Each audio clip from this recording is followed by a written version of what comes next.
So, welcome boxing fans around the world, and today we're going to be discussing, as we have the lead up to the Fury versus Wilder 3 fight, power, and out of the two fighters, who has the advantage? Eric, just at this point, starting things off, just who do you think has got the power advantage out of the two? Sorry, you're asking Eric? Sorry, Graham. Confused me. I was speaking to Eric a second ago. Sorry. For our Yes, fans out Eric, there, you want to join? Yes. Eric's producing the show. Anyway, Eric, who do you think? Just kidding. I had a good conversation with myself yesterday on this subject, and one of the interesting things that came to light was a quote from Bob Arum, of all people. And Bob Arum said, simply because for me it's a toss of the coin. I've said this since day one. If Wilder's able to land that right at the right time, at the right moment, in the right place, Fury goes down. He's proven it before, but Fury has gotten up. But if Wilder is not able to throw that devastating right at the right time, at the right place, and then I think, and this is what Bob Arum was saying, in terms of pure boxers, Tyson Fury is the better boxer, but Wilder has the advantage when it comes to power. Yes, it's always that equalizer, regardless of how the bout goes. It could be obviously Fury ahead at the time, whether it be the first round, whether it be 11th or even the 12th round. And just with that one punch power that he does have, he can turn it around. Okay, an obvious statement. But when it comes to who's got the power advantage, and it's something I've seen a lot as I've just gone through YouTube and read a few things, a lot of people are saying that Fury has the power advantage. And this is why I wanted to bring this up today, because it's something which I scratch my head over. The power he has anyway is different, and this is obviously what was displayed in the second bout, where it's more a clubbing power. He was able to put his weight, I think, behind the punches for the first time under Sugar Hill Stewart, with the short, was it 6 weeks I think they had together, if I remember right. I mean, great things were done, but it's more of a clubbing power using his weight as opposed to one punch power. Right. And going back to the conversation we had again the other day, with the bout, there's going to be 36 minutes for Wilder to land it. I just think this time he's going to, and this is going to be all about power, and I think this is the key thing.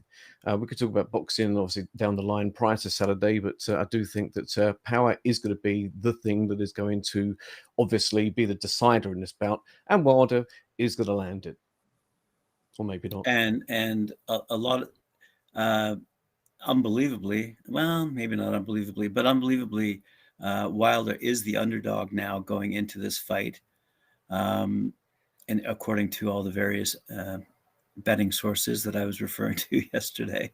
But having said that, it's interesting that they believe that this is based on Fury's ability to, if you will, evade, escape the punishment of that devastating blow. The betting community who are watching this closely, because I guess they have a lot of money riding on it, don't believe that one punch will be delivered.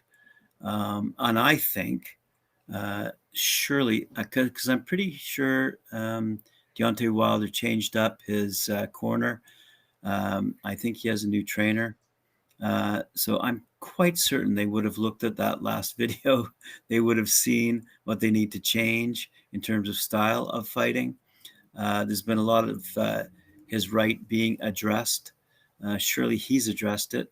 He knows he has the power. Does he have the style now to finish off Fury? That would be the question. So it's your point. It's not just about the power. It's because this is a real toss of the coin when it comes to who has the advantage of power, because they're both incredibly powerful men. I really, what's Tyson Fury, 6'9"? He's a big boy. I'm not sure how tall Wilder is, but this 6'7", I think he is. So a tad shorter, but yeah, just a little bit. 6'7". So again, will he be able to, Tyson Fury, he's going to want to fight on the inside, if you ask me. Again, using that clubbing power as you describe. And Deontay, well, I'm not so sure he's going to be relying on or counting on or betting on his devastating right, because quite frankly, Yes. Tyson Fury has proven he is equally as devastating. You see, this is what happened because obviously you mentioned corners. Yes, Mark Breland was kicked out because of he was accused by Wilder of throwing in the towel early and also for drugging his water as well. Right. Okay, so out goes Mark Breland, very good. Not so much well known for a trainer, but certainly in his heyday was a very good fighter. And in comes Malik Scott, Right. which he's not known as a trainer and is a former opponent of Wilder's as well. And he did lay down rather quickly. Okay, so let's give him the benefit of the doubt. Can he enable and can he teach Wilder to be able to box better, to set up and to land that punch? And you had it down to a T with that. He's got to be able to land it. Yes, Fury can get sloppy could get sloppy and has been in the past and has been certainly in the first fight. And obviously he had that equalizer at that point kick in. I still think that, and going back to that first fight, and this is because what happens is I think most people, and this is what I'm going to be wrong because Saturday's going to pass, Fury will win, egg on my face, absolutely, and I'm agreeing Fury should win. He has every tool to win, Yeah. but it's the case of I just think again it's mindset which is going to be a key thing here. But I'm going to push that out of the way. It's that first bout. It was like two victories, a victory for each within that same bout. Because yes, absolutely on points, Fury should have won that all day long, and in that context was a robbery. But the problem is, as I said the other day, in that fight, Fury, if there was another ref in the ring, I think 19 out of 20 refs would have waved that fight off immediately. They wouldn't even bother to administer an account. But Jack Reese, he came in, call it being a bad ref for letting him continue. A lot of people have actually argued the point that, it was actually bad. But yes, Fury did get up and pull something from heaven with being able to get up and perform the way he did for the rest of the round. And he had Wilder on the back foot, towards the final bell. But it's most refs would have stopped it. And to me, that has shown me that Wilder can finish and knock Fury out. Right. Yes, he went to the count. Yes, he was given that opportunity, which most wouldn't. And with that in mind, I think whoever the ref is going to be for the fight, I think if Fury is knocked down, I think he will be given the benefit of the doubt. That is something that's going to be good, that's carried over from the first fight. If he, Right. does go down and hard and like that, I think most refs will give him the benefit of the doubt. So it's looking good for that. But again, just mindset, as I mentioned the other day, I just don't think Fury is going to be quite on the ball. He's not going to be the same guy that came in that second fight. And I think you're going to have somebody coming in that's going to be a bit of a mishmash between how he was in the first fight and how he was in the second fight. And with that kind of fighter that's going to go in, and it's a huge if Malik Scott can teach the old dog some new tricks, I just think I'm just it's a gut feeling more than anything else because my head says absolutely Fury all day long, but there's just a little thing that's just something going Wilder. He's going to manage to do it. Fury's off of the game. Wilder is hell bent and focused on revenge, and a guy with a big punch looking for revenge is a very dangerous fighter. Yeah, absolutely. And I would have to say, just in terms of strategies, you know, he it's not like because there was lots of discussion about the big Anthony Joshua Tyson Fury fight, and all of a sudden that got taken off. I mean, that was going on for probably a year before all of a sudden the judge had argued that no, Wilder's entitled to a third fight, and away we go.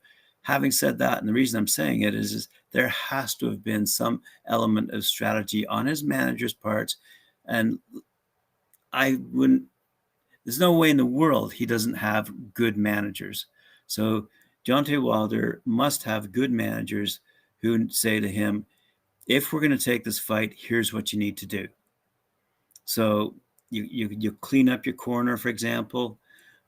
Make sure you've looked at the video footage, you've analyzed it, you've tracked every movement that Tyson Fury's ever made in the ring, and understand completely who you're now fighting and what it takes to beat a fighter like Tyson Fury. If power is his only advantage, that powerful right hand, if that's his only advantage truly, then let's improve on all these other weaknesses. I know this is going off the topic slightly, but it's down to as well, I think, can Fury take the one-shot power of Wilder? Can he actually do it? Because a lot of people say that, well, the first fight he was weight drained, it was awful, he was down just because of he was weak. And obviously when he came in heavier the second bout, anything that Wilder did throw at him, he absorbed. But I just, another big if is, was he actually weight drained? Was he weak? Because if he was weak, it's not looking good for Wilder because of, Fury took, the handful of punches which Wilder threw at him and bounced off of him. Right. As such, because he was on the defense, and because he was on the defense, he wasn't able to land it the way he usually has done in the past. Because as much as Wilder does and can on the retreat land heavy punches like he did against Ortiz, he was not under the same pressure which Fury put him under. I'm still thinking that, again, what you're going to have, it's somewhere, it's like I put Fury 1 and 2, the first fight and the second fight together, and that I'm expecting from Fury. So that person, to me, is not going to be as effective as the second fight. And it's just that if, and like you said, with the corner, looking at everything, have they managed to rectify some of the issues for him to be able to land that powerful punch, which is one, as power goes, I think that it stands up there with anybody in history. I really do. I can't think of anybody else that's got a one-shot punch which is greater than his. You could say Tyson, but it's a bit different because Tyson's was speed and it was everything which was grouped together. And because of how he was, and he made use of his short height, 5'11", he was able to use the short height to good effect, and he's able to land it. And this is just what Fury negated in that second fight. He negated it. He wasn't able to land it. The small amount of shots he took, and the rest is history. Still questions with this one. I think there's less questions in this fight as there were compared to, say, for example, say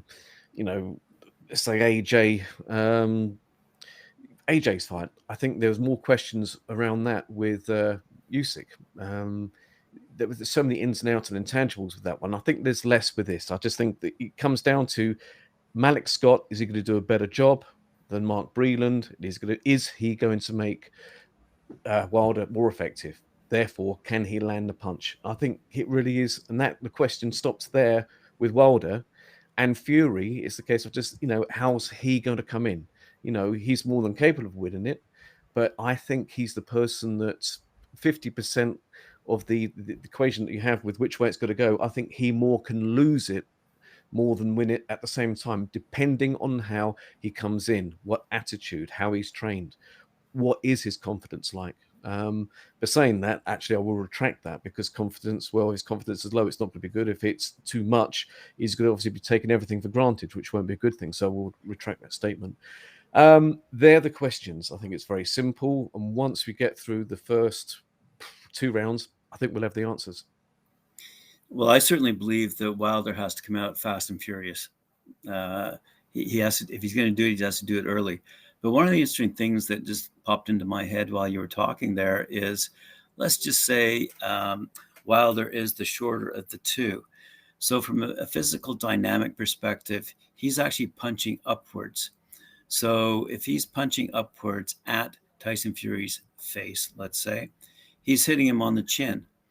If he therefore is able to use his left to deliver a liver shot, somehow crouch Tyson, get him to that point where his now right hits Tyson Fury on the temple as opposed to the chin, I think there may be an advantage there. And I have to wonder if, as simple as a layman can put it, that his managers and trainers have looked at that as well and said, hey, you are fighting at a two inch disadvantage here, Deontay. And so here's what we recommend. You're used to delivering that devastating right. You're used to knocking guys out because of your height advantage, but now you don't have that height advantage. So here's what we need to mitigate. We need to mitigate the height advantage that Fury has. Nice comment. So the I'm just going comment was to jump in there. He was a bronze medalist. Don't forget that in the right, Olympics. right, absolutely. So I'll go back to my opening comment with respect to what Bob Arum was saying, which I don't disagree with. You know, Tyson Fury is a better boxer, Yep. but Wilder has that devastating right. So the question is can he deliver it? And this will be an equation of strategy. So has Deontay Wilder been taught the right tactics necessary to be able to use that devastating right to his most powerful advantage? Now, I saw in the comments there was a good point about obviously Fury's able to ride a shot, and he's one of the best ones out there, especially as a heavyweight, riding a shot. Absolutely. But that was not needed in the second bout because got to remember he went into with Sugar Hill Stewart with changing the style, obviously putting his weight, his full weight into the punches. That is moving away from the riding. Let's go full extreme. The Fury that went in with the Klitschko. That Fury who can ride like that will beat, I think, Wilder 99 times, 99 times, teeth in, 99 times out of 100. Absolutely. Right. But the only problem I see with riding the shots is Fury has moved away from that kind of style. And this is why I just think that it's going to be, at times, I do believe, a slugfest. I think you're going to see Wilder landing more. This could be a shootout. It could be the most exciting out of the three for different reasons. Saturday, it will answer all the questions, and I'm going to wrap up how I see it. Yes, Fury should win the fight. Fury has every single advantage, whatever it is, apart from the one hit punch power. Can Wilder land it? That is the question. And that, as such, in a very short layman's terms, is what it comes down to, as Right. far as I see it. Right. And when it comes down to betting, which is why I don't bet, it's a flip of the coin because, quite frankly, at any given moment in that fight, Tyson Fury could also land a devastating shot that knocks out Deontay Wilder. So It's very similar, without going into it in too deep a manner, with AJ and Usyk. right. Yes, Usyk is an absolute maestro. He is a one of a kind that not many of them come around very often. But again, AJ had the majority of the advantages, and that's why most people picked AJ to win. And that's why I didn't. But again, that was going with more of a gut feeling with the fight. It sometimes just doesn't go the way with all the advantages that are there at first hand. Yeah, Fury should win, absolutely.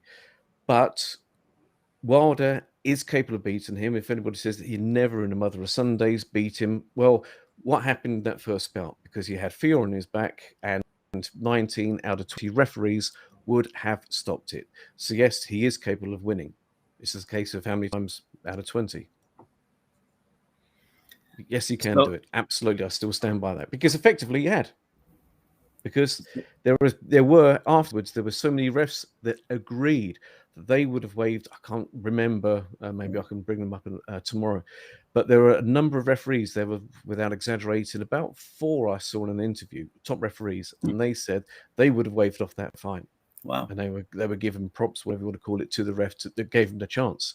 But it was a bad call, and the case of, luckily it was, Fury coming up from the grave and be able to carry on and wasn't an absolute disaster, because it ended up being a very good call. It's either bad judgment or very good judgment, either way. But with that in mind, obviously, yes, Fury could have been weak because of the whole story. We know that, but with that in mind, Wilder can knock out Fury, and anybody that says he's never be able to do that, go back to that fight, because honestly, well, the ref said it. I don't need to repeat myself with that. He can do. Will it happen this Saturday? That is the question. Absolutely. And just to be clear, I am not sitting on the fence on this one. I'm not betting, but I am saying that Wilder will win. I do believe he will get that shot in because I do believe he's now had the time, the sufficient time to train properly, to get trained properly, to watch whatever video he needs to watch, to understand whatever moves that Tyson Fury is making in the ring. Now, I think they're both going to come out swinging. I absolutely agree it's going to be a slugfest, which is what I'm looking forward to. And if it is down to a slugfest, I think Deontay Wilder is going to win that fight. I'm not sitting on the fence. I'm, in fact, hoping Deontay Wilder wins the fight. I was hoping for Wilder because of opening up the heavyweight division. Right. But seeing how everything's going to play out, we're saying that if Wilder wins, he'll be obviously facing the winner of Wallin and White. So that wouldn't be too bad a thing. Now, if Fury wins, I think you're going to see a lot of hanging around for what happens with the rematch with AJ and Usyk. Right. So with that in mind, I'm hoping for Wilder to win, but just based on that, just because of otherwise, Fury, AJ, still a great all Brit fight, all the rest of it. But God, it's all everybody has heard about till we were sick in the teeth in the lead up throughout this year. You would just see I saw it not going ahead. I'm not just trying to be, yep, we've got it right. But go back through the website. There was not one post that was put there about the bout. Even I sent many press releases. I did not post them because it was just the same thing. It's all you heard. It's like, hold on a second, there is life in the heavyweight division other than those two. With that in mind, yeah, want Wilder to win, not sitting on the fence.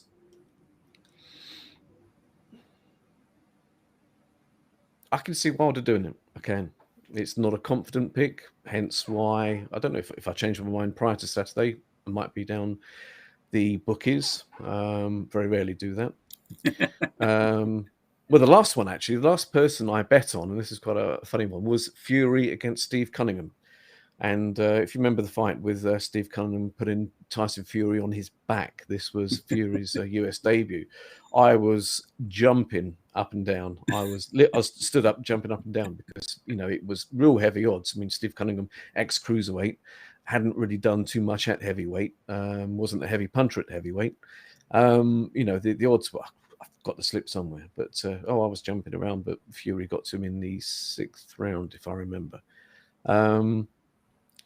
So we have a Brit there that wants absolutely. See, now I'm not attached to either of the two with nationality or anything else. I want Wilder to win for boxing. If I was British, as such, I would say I want Fury because of the all Brit fight, but is getting a little bit now. And I just got a funny feeling the second banana skin is in the air. We've had the first one with AJ versus Usyk. Banana skin, even if there was good reason, obviously, why Usyk would win, and I do think Usyk will win the rematch as well. And I can see Wilder doing it. I really can. The other thing that's, again, coming off of the power, but it all depends if Fury, and he's a good one for playing tricks, obviously. It all depends if he has shown his full deck of cards as such. Because if you look at first hand at what's been happening with his attitude and with everything, with the lead up to this bout compared to the second one, it's like he was the one we've gone through this, he was the one hell-bent on revenge, and it's like he got role reversal now. Yep. But it doesn't appear that there's been many reports that sparring has been awful. And you had Effie, a Jagba in there, who was about as good a sparring partner as he can do, to have somebody that's similar to Wilder. Good choice. And supposedly, as word says, he was taken out of camp because he was doing too much of a good job. When you hear that, it doesn't ring too well for Fury, but it all depends if it's true or if it's games or in what context, blah, blah, all this goes. Right. Based on what is shown, I'd definitely say Wilder. If there's more to it and there's a lot of game playing and stuff going on, there was even friction, supposedly. I haven't even seen, but bearing in mind, I don't really go too much on YouTube. But okay, here's one thing for you. Who is actually training Fury at the moment? I haven't even looked. I haven't even seen an interview. Maybe somebody from the Last Bell Boxing. Come on, Carl. Who is training Fury at the moment?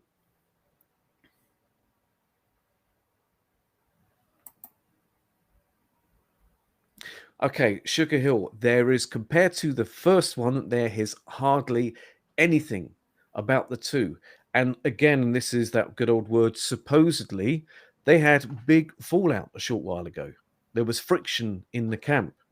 You had John Fury coming in, and there's a lot of friction. It's not a happy camp. All could be lies, all could be false bravado and everything else. But again, I'm just basing it on what is reported. And with that, you can only go by what you have heard and what is available in front of you. You know, it's just another point. You know, it was a harmonious, happy camp with Fury for the second bout.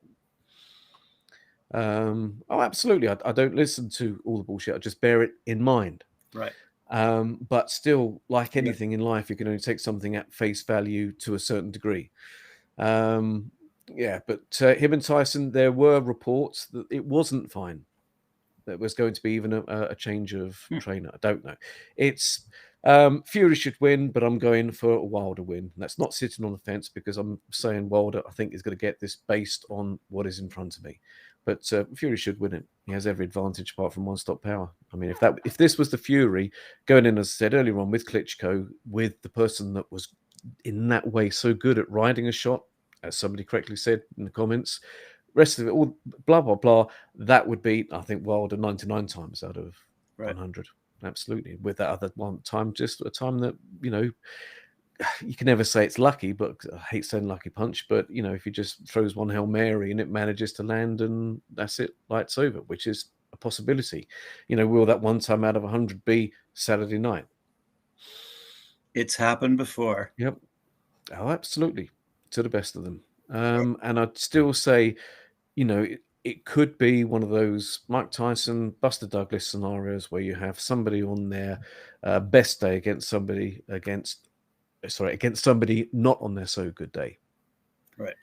It's and that was a funny one. And okay, I know there's a lot of things surrounding that. Tyson was never the same after the 88 fight with Spinks, when everyone, you know, camp wise, would it be trainer and manager, was sacked on that night with everybody else coming in, taking over. He was never the same. He wasn't the same in the Cole, the Truth Williams fight. He wasn't the same in the Bruno fight. And he certainly wasn't the same, obviously, with Douglas, the third bout under the new management, and a not so happy camp and a not so focused camp. And it's that I'm bringing over.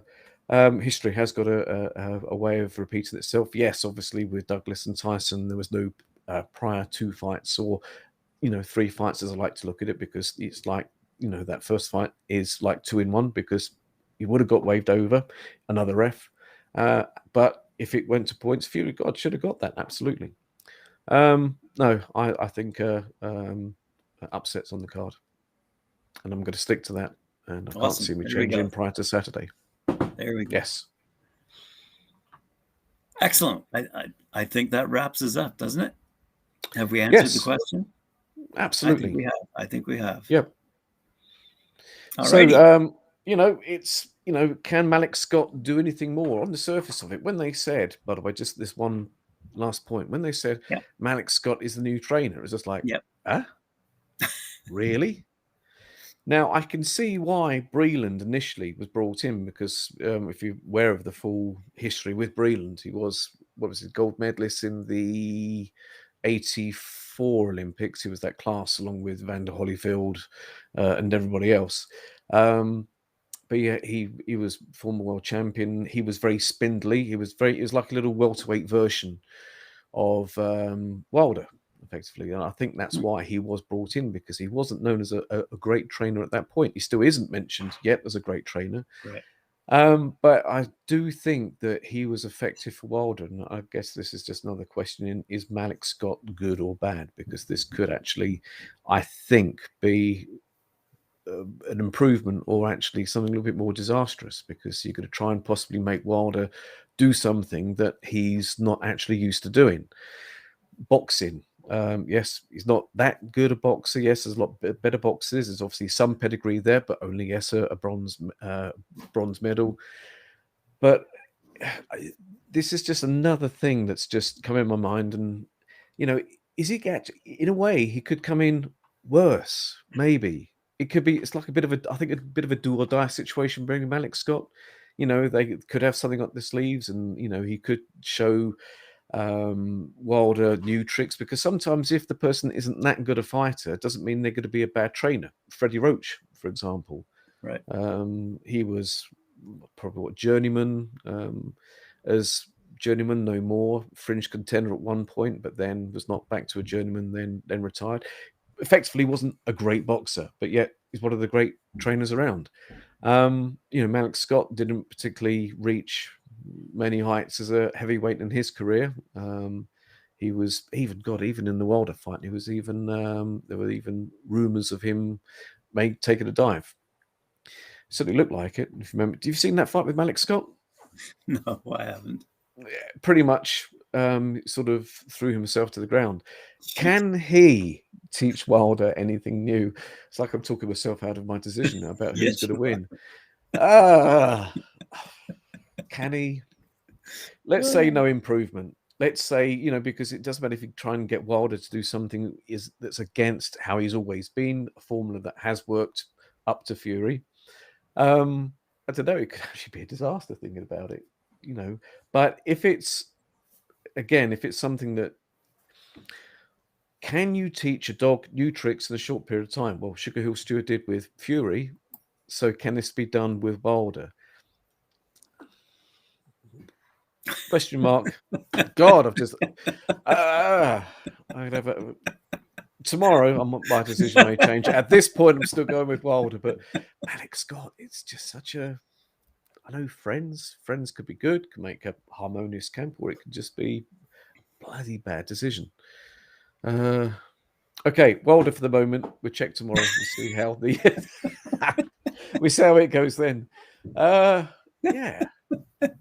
But a friend of mine who could be a good person to bring in, because he's got one of these things that he's a friend of mine, bless him, Jeff. He's like an encyclopedia of 70s heavyweights, everything with Ali. Wow. He can recite everything, and we have good discussions sometimes. I thought I was really good, and he does have me a couple of times. Goes in depth to talking about what their wives were doing at the time and who was drinking tea or whatever with who, and it's crazy. Wow. It's severe anorak. Anyway, he's got this way of being able to. I said you should start betting, of just getting fights right. And in fights where in the past, I've known him for 20 years now, fights where you just think, oh my God, what the hell are you talking about? No chance. It's also on bang, banana skin. But by the way, he's saying Fury. He's saying Fury. He's saying repeat. He said in 3 rounds. Wow. Yeah.